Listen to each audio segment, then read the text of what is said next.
Y este es mi hija que quién ha pintado, digo que Muy bonito.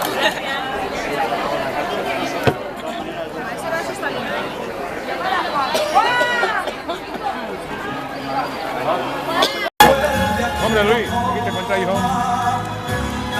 En estos eventos nos vemos siempre.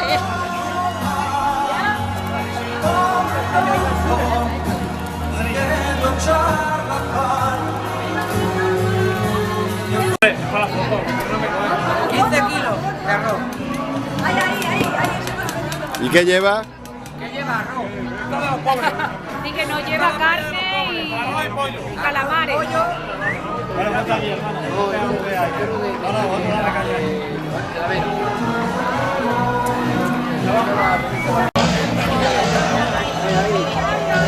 Un clase.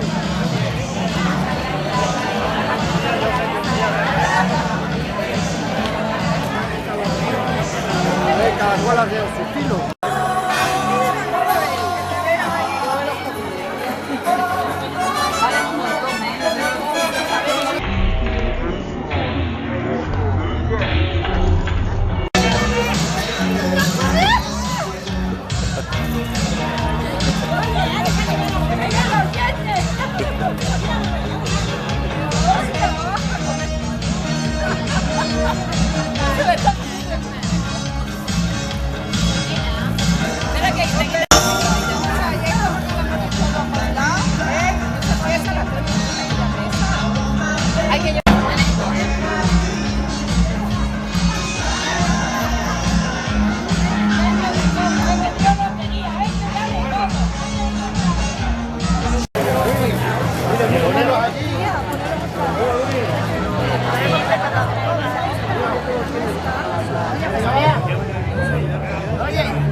Hazme con ella que yo también preparo.